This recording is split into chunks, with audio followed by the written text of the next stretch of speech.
প্রথম পর্যায়ক্রমিক মূল্যায়ন। এবার বিভিন্ন স্কুলে বিভিন্ন ডেটে পরীক্ষা রয়েছে, কারো সামনে বাংলা পরীক্ষা রয়েছে, কারোর ইংরেজি পরীক্ষা, কারোর ইতিহাস পরীক্ষা হয়ে গেছে, এরকম অনেকে রয়েছে। সামনে যা যা পরীক্ষা রয়েছে এই পরীক্ষাগুলোতে আজকের যে 5টা ভুলের কথা তোমাদের বলবো, এই 5টা ভুল একেবারেই যেন না হয় সেদিকে তোমাদেরকে খেয়াল রাখতে হবে। শুধু কি ভুল বলবো না, এই ভুলের কিভাবে সংশোধন করবে সেটাও একেবারে বলে দেবো। সেই জন্য ভিডিওটা প্রথম থেকে শেষ পর্যন্ত না স্ক্রিপ্ট করে দেখতে থাকো। তোমাদের ফার্স্ট সেমেস্টার পরীক্ষা ভালো হবেই হবে, কোনো ভুল হবে না, এটুকু গ্যারান্টি। তো প্রথম থেকে শেষ পর্যন্ত ভিডিওটা দেখার অনুরোধ রইল। ভিডিওটা ভালো লাগলে অবশ্যই লাইক, শেয়ার, কমেন্ট করতে একেবারেই ভুলো না। চ্যানেলে নতুন হয়ে থাকলে অবশ্যই চ্যানেলটিকে সাবস্ক্রাইব করে দিও, বন্ধুদের মধ্যে শেয়ার করতে একেবারেই ভুলো না। তো চলো এই 5টা ভুল সম্বন্ধে, কমন ভুল যেগুলো ছাত্রছাত্রীরা বা ছেলেমেয়েরা করেই থাকে, সেই ভুলগুলো সম্বন্ধে আমরা একটু ভালোভাবে জেনে নিই। ছেলেমেয়েরা যে ভুলটা বেশি করে থাকে সেটা হচ্ছে না প্রশ্ন পড়ে বা প্রশ্ন আগে না দেখে না বুঝে উত্তর করে দেওয়া। ঠিক আছে, এটা হচ্ছে সব থেকে বড় একটা ভুল। তুমি যদি প্রশ্নটা না পড়ো তাহলে উত্তর কোনোদিন পারবে না। আর দেখো, এবার এইখানে প্রশ্ন না পড়ে উত্তর কিভাবে করা যায় বা কিভাবে মানে ছাত্রছাত্রীরা করে থাকে। ধরো, নীল বিদ্রোহের কারণ বা ফলাফল দিয়েছে, বা সাঁওতাল বিদ্রোহের কারণ বা ফলাফল দিয়েছে। ছাত্রছাত্রীরা মনে করলো শুধুমাত্র ফলাফল দিলেই ওই কারণও হয়ে যায়, কিন্তু না, তোমাকে ফলাফল এবং কারণ চেয়েছে, তো তোমাকে কারণটাও দিতে হবে এবং ফলাফলটাও একইভাবে ভালোভাবে লিখতে হবে।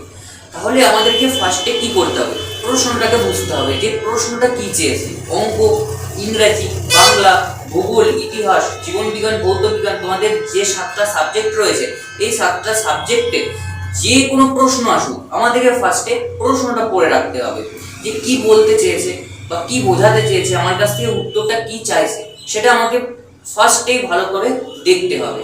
একবার না হোক, দুবার না হোক, 3-3বার আমরা একটা প্রশ্ন পড়বো এবং সেটা ভালো করে বুঝবো যে কি বলতে চেয়েছে এবং কি চেয়েছে আমাদেরকে এই উত্তরে। যেটুকু চেয়েছে সেটুকুই লিখবো, তার থেকে বেশি আর লিখবো না। সব থেকে বড় ভুল এটাই যে আমরা কোনো প্রশ্ন একটু দেখে নিই, তারপরে ভেবে নিই যে এই প্রশ্নটার এইটার উত্তর হয়ে যাবে। না, এটা কিন্তু হবে না। তোমাকে ভালো করে প্রশ্নটা আগে পড়তে হবে এবং বুঝতে হবে যে উত্তর কি চেয়েছে। তাহলে ফার্স্ট যে ভুল সেটা হচ্ছে না পড়ে প্রশ্ন না বুঝে উত্তর করা। এটা থেকে কিন্তু আমাদের বিরত থাকতে হবে। সামনে যা পরীক্ষা আসছে, ইতিহাস হোক, বাংলা হোক, ভূগোল হোক, ইংরাজি, অঙ্ক, যে কোনো পরীক্ষার ক্ষেত্রে তোমাকে প্রথমেই প্রশ্ন কিন্তু পড়ে রাখতে হবে এবং যে কোনো পরীক্ষার ক্ষেত্রে, যে কোনো সাবজেক্টের পরীক্ষার ক্ষেত্রে প্রশ্ন বুঝতে হবে যে কি চেয়েছে। তাহলে এটা এই ভুলের সলিউশন কি না, আমাদেরকে ভালোভাবে পড়তে হবে প্রশ্নগুলো এবং ভালোভাবে বুঝতে হবে যে কি চেয়েছে। তাহলে আর এই ভুলটা হবে না এবং এই ভুল থেকে তোমরা বিরত থাকতে পারবে। দ্বিতীয় যে ভুল সেটা হচ্ছে সব থেকে মারাত্মক একটা ভুল, টাইম ম্যানেজমেন্ট না করা। দেখো, তুমি বাড়িতে খুব ভালোভাবে প্রশ্ন পড়ে এসেছো, তুমি না দেখে উত্তর লিখেছো, তুমি ভালোভাবে সমস্ত প্রশ্নগুলো কভার দিয়ে এসেছো এবং দেখেছো সেই প্রশ্নগুলোই তোমার পরীক্ষাতে পড়ে গেছে। তোমার উত্তেজনা একেবারে হাই লেভেলে থাকবে বা কনফিডেন্স হাই লেভেলে থাকবে, কিন্তু তোমাকে বুঝতে হবে টাইম ম্যানেজমেন্ট। আমি লিখে গেলাম, আস্তে আস্তে লিখে গেলাম, ওরকম করলে হবে না। আমাকে টাইম ম্যানেজমেন্টটা বুঝতে হবে। যদি তুমি টাইম ম্যানেজমেন্ট বা টাইমের মধ্যে যদি প্রশ্নগুলো না করতে পারো, তাহলে তুমি কি করে নাম্বার পাবে, তাই না? সমস্ত প্রশ্নই তো আমাকে অ্যাটেন্ড করতে হবে, তবে তো আমি 40-এ 40 বা 40-এ 35, 39 এরকম নাম্বার পাবো।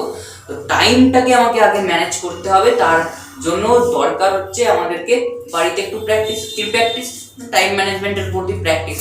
দেখো, এখন তোমাদের সামনে পরীক্ষা, সেহেতু তোমরা বাড়িতে বসে কেউ এখন হয়তো মানে মক টেস্ট দিতে বসবে না, কত সময়ের মধ্যে আমার মক টেস্ট শেষ হচ্ছে, এখন তো কেউ করবে না, সামনে যেহেতু পরীক্ষা। এখন তাহলে তোমাদের কি করণীয়? দেখো, এখন যাই পরীক্ষা আসছে তোমাদের সামনে, সেই পরীক্ষা বা এখন তো সমস্ত পরীক্ষায় 40 নম্বরের, তোমরা মোটামুটি ধরে রাখো বড় প্রশ্নগুলো। ইতিহাসের ক্ষেত্রে বলছি, তোমরা বড় প্রশ্নগুলো যে 8 নম্বরের প্রশ্ন থাকে সেগুলো 8 ঘন্টার মধ্যে শেষ করার চেষ্টা করো এবং একটা প্রশ্ন 8 নম্বরে একটা প্রশ্ন লিখতে হয়, ওই একটা প্রশ্ন 8 ঘন্টার মধ্যে শেষ করার চেষ্টা করবে। তার পরবর্তীতে তোমাদের রয়েছে 4 নম্বরের প্রশ্ন। 4 নম্বরের প্রশ্ন 10 মিনিট থেকে 15 মিনিটের মধ্যে শেষ করার চেষ্টা করো এবং 2 নম্বরের প্রশ্নগুলো তোমরা 15 মিনিটের মধ্যে শেষ করার চেষ্টা করো। 15 থেকে 20 মিনিট নিতে পারো, ঠিক আছে? 15 মিনিট হলে তো খুবই ভালো হয়। 15 মিনিটের মধ্যে শেষ করার চেষ্টা করো। আর শর্ট প্রশ্নগুলো টোটাল ওই 10 থেকে 15 মিনিটের মধ্যে তোমরা শেষ করার চেষ্টা করো। এরকমভাবে টাইমটাকে একটু ম্যানেজ করো। যদি টাইম ম্যানেজ না করতে পারো তাহলে কিন্তু ভাই ফেঁসে যাবে। এবং টাইম ম্যানেজমেন্টের মধ্যে যদি প্রশ্নগুলো না নামাতে পারো, মানে যে টাইমটা তোমাকে দেওয়া হবে 1.5 ঘন্টা, ওই 1.5 ঘন্টা বা 2 ঘন্টার মধ্যে তুমি যদি প্রশ্নগুলো না করতে পারো, তাহলে ভালো রেজাল্টের আশা ছেড়ে দাও। এই ভুলটা করো না যে টাইম অনেক রয়েছে, আমার সব প্রশ্ন কমন এসছে, ভালো কথা, কিন্তু আমাকে টাইমের মধ্যে নামাতে হবে প্রশ্নগুলো, ঠিক আছে? তো এই ভুলটা যেন না হয় যে কোনোভাবেই টাইমের মধ্যে শেষ করতে পারলাম না।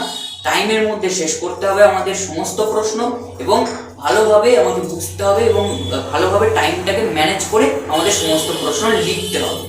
তৃতীয় সবথেকে বড় ভুল হচ্ছে উত্তরটাকে অসম্পূর্ণ রাখা। দেখো, তোমরা একটা প্রশ্নের উত্তর লিখছো, হয়তো 4 নম্বর বা 8 নম্বরের একটা প্রশ্নের উত্তর লিখছো, বা একটা শর্ট প্রশ্ন লিখছো, তুমি শুধু দাগ নাম্বারটা দিয়ে ভাবছো যে এই প্রশ্নের উত্তরটা পরে করবো, এখন এটা মনে পড়ছে না, আর মানে আর্ধেকটা লিখে তুমি ছেড়ে দিয়েছো, ব্যাস আর মনে পড়ছে না, এবার পরবর্তীতে হয়তো করবে। কিন্তু দেখো, এই ভুলটা করো না, একেবারেই করো না।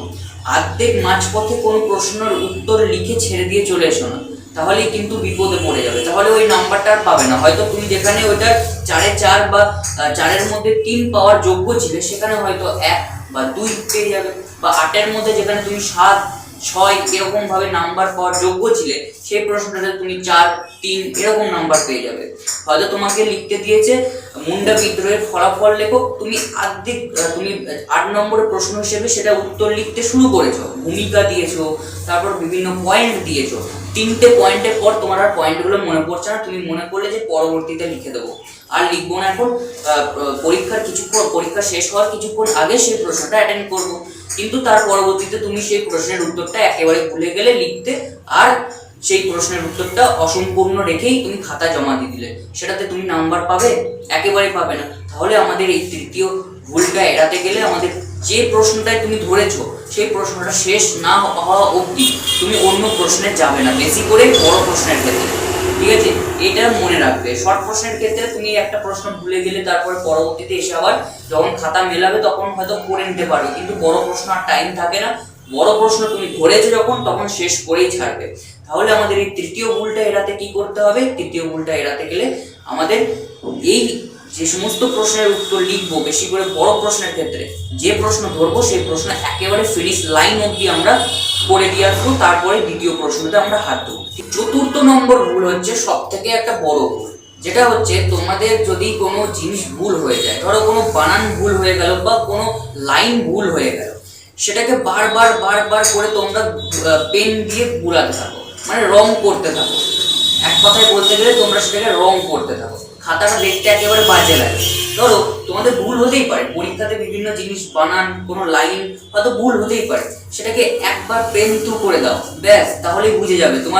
তোমাকে সেখানে রং করতে হবে না, পেন্টিং করতে হবে না। যদি কোনো জিনিস ভুল হয় বা কোনো লাইন বা কোনো বানান তোমার ভুল হতেই পারে, সেটা একবার শুধু পেন থ্রু করে দাও, একটা লাইন টেনে দাও মাঝখান থেকে, তাহলে এক্সামিনার বা যিনি তোমার খাতা দেখবেন তিনি বুঝে যাবেন যে তুমি এটাকে কেটে দিয়েছো বা এটা ভুল উত্তর ছিল, ঠিক আছে? বারবার করে বুলাতে থাকবে না, তাহলে কিন্তু এক্সামিনারের চোখ ওই দিকেই যাবে এবং তোমার হয়তো কিছু নাম্বারও হয়তো কেটে যেতে পারে, খাতাটাও দেখতে আরো খারাপ লাগবে। কি দরকার, আমি একবার পেন থ্রু করে দেবো, তাহলেই আমার ভুলটা দেখা যাবে, তাই না?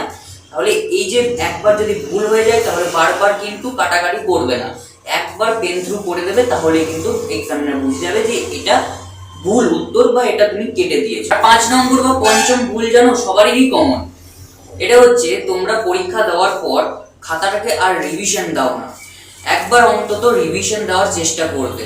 আর দেখো, এই রিভিশন দিতে গেলে আমাদের একটু টাইম ম্যানেজমেন্টের প্রতিও ধারণা রাখতে হবে। আমরা টাইমের মধ্যে যদি সমস্ত প্রশ্নগুলো অ্যান্সারগুলো দিতে পারি, অ্যাটেন্ড করতে পারি, তাহলে আমরা খাতাটাকে রিভিশন দিতে পারবো। আর খাতাটা রিভিশন দেওয়ার সময় আমি গ্যারান্টি দিয়ে বলতে পারি, যখন তোমরা খাতা রিভিশন দেবে, তখন কিছু না কিছু অন্তত একটা বা দুটো বা তিনটে তোমাদের ভুল চোখের সামনে আসবেই আসবে। আর সেই ভুলগুলো যদি খাতার মধ্যে থেকে যেত, তাহলে তোমাদের নাম্বার কিন্তু আরো বেশি কেটে যেত। তাহলে আমাদের এই পঞ্চম ভুলটা এড়াতে গেলে কি করতে হবে?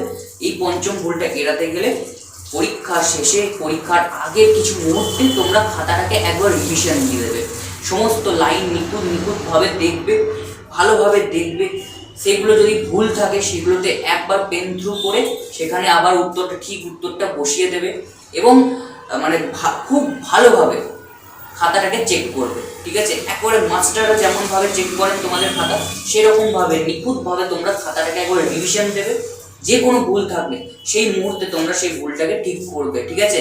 আমি 100% গ্যারান্টি দিয়ে বলছি, যখন তোমরা এই খাতার পরীক্ষার আগে সমস্ত অ্যান্সার করার পর যখন রিভিশন দেবে, দেখবে দুটো তিনটে চারটে এরকম করে অনেক ভুল তোমাদের বেরোবে। তো সেই ভুলগুলোকে এড়াতে গেলে আমাদেরকে খাতা রিভিশন দিতেই হবে। সব থেকে কমন ভুল হচ্ছে এটাই, খাতা রিভিশন অনেকেই করে না। যারা করে তারা ভালোই নাম্বার পায়, আর যারা করে না তারা অনেকাংশে নাম্বার আশা করে কিন্তু নাম্বার সেরকম পায় না। তাহলে এই 5টা ভুল আমাদেরকে কিন্তু এড়াতে হবে। দেখো, 5টা ভুলের মধ্যে বেশিরভাগ ভুল, যে 5টা ভুল বললাম, সমস্ত ছাত্রছাত্রীরাই হয়তো করে থাকো। এই ভুলগুলো একটু এড়িয়ে চলো, সেটা ফার্স্ট সেমেস্টিক পরীক্ষা থেকেই অভ্যাস চালু করো। তাহলেই দেখো মাধ্যমিকের ফাইনাল টেস্ট এগুলোতে তোমাদের এই ভুলগুলো আর হবে না। তাহলে এই ভুলগুলোকে এড়াতে গেলে আমাদেরকে ফার্স্ট সেমেস্টিক পরীক্ষায় টার্গেট নিতে হবে, যে ফার্স্ট সেমেস্টিক পরীক্ষার থেকে আমরা আর কোনো দিন যে কোনো পরীক্ষাতে এই ভুলগুলো আর করব না। এই ভুলগুলোই কিন্তু তোমাদেরকে নাম্বার কমাতে সাহায্য করে, ঠিক আছে?